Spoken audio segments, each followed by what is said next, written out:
Si vos steaks ressemblent à du cuir, vous êtes au bon endroit. Aujourd'hui, nous allons transformer vos compétences en cuisine et vous apprendre à préparer de la viande comme un véritable chef. Que vous soyez un amateur ou un passionné de cuisine, ces conseils vous aideront à élever votre jeu culinaire. On va monter le feu et perfectionner votre viande.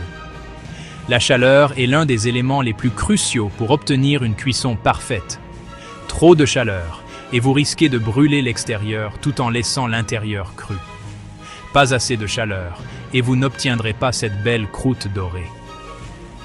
Alors, les amis, on plonge dans le secret d'une viande parfaitement cuite. La première étape est de comprendre les différentes coupes de viande et comment elles réagissent à la cuisson. Chaque coupe a ses propres caractéristiques et nécessite une approche légèrement différente. Premièrement, choisissez la bonne coupe. La qualité de la viande que vous achetez fait une énorme différence. Allez chez un boucher de confiance et demandez des conseils sur les meilleures coupes pour ce que vous voulez cuisiner. Pour un steak, optez pour du faux filet ou du surlonge. Ces coupes sont tendres et savoureuses, parfaites pour une cuisson rapide à haute température.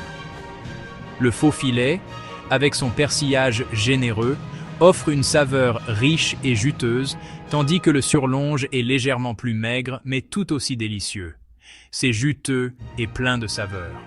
Une fois que vous avez choisi votre coupe, il est temps de penser à l'assaisonnement. Un bon assaisonnement peut transformer une pièce de viande ordinaire en un plat extraordinaire. Ensuite, on assaisonne comme il faut. L'assaisonnement est une étape cruciale qui ne doit pas être négligée. Un simple mélange de sel, poivre et poudre d'ail fait des merveilles. Vous pouvez également ajouter d'autres épices selon vos goûts, comme du paprika, du thym ou du romarin. L'important est de bien couvrir la viande pour que chaque bouchée soit savoureuse. N'hésitez pas, laissez les épices danser. Massez les épices dans la viande pour qu'elles pénètrent bien. Cela permet non seulement d'ajouter de la saveur, mais aussi de créer une belle croûte lors de la cuisson. Maintenant, on préchauffe la poêle. Super important. Une poêle bien chaude est essentielle pour saisir la viande correctement. Il faut qu'elle soit chaude, chaude, chaude. Une poêle insuffisamment chauffée ne donnera pas cette belle croûte dorée que nous recherchons. Laissez-la chauffer pendant quelques minutes avant d'ajouter l'huile. Ça aide à obtenir une belle saisie. La saisie est ce qui donne à la viande cette texture croustillante à l'extérieur tout en restant juteuse à l'intérieur. Ajoutez un peu d'huile et une fois qu'elle scintille, déposez votre viande en l'éloignant de vous pour éviter les éclaboussures. Utilisez une huile avec un point de fumée élevé, comme l'huile de canola ou de pépins de raisin, pour éviter qu'elle ne brûle. Cuisez-la environ 3-4 minutes de chaque côté pour une cuisson mi-saignante.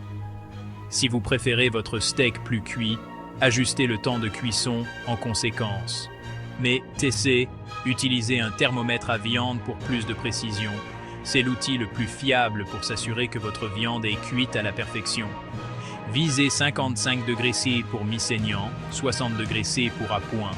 Si vous aimez votre steak bien cuit, visez 70 degrés. Chaque degré compte, alors soyez précis. Et voici la règle d'or, laissez reposer votre viande. C'est une étape souvent négligée mais cruciale pour une viande juteuse. Laissez-la reposer 5 minutes après la cuisson. Cela permet au jus de se redistribuer uniformément dans la viande, rendant chaque bouchée tendre et savoureuse. Ça garde le jus et la saveur à l'intérieur. Lorsque vous coupez la viande trop tôt, les jus s'échappent et vous vous retrouvez avec une viande sèche. Et voilà, vous avez maintenant toutes les clés en main pour cuisiner une viande parfaitement cuite. Une viande parfaitement cuite à tous les coups. N'oubliez pas que la pratique rend parfait. Alors continuez à expérimenter et à affiner vos techniques. N'oubliez pas, c'est en forgeant qu'on devient forgeron. Plus vous cuisinerez, plus vous comprendrez comment la viande réagit à la chaleur et aux assaisonnements. Bonne cuisson et restez sizzling. Continuez à explorer, à essayer de nouvelles recettes et à partager vos créations avec vos proches. Bon appétit!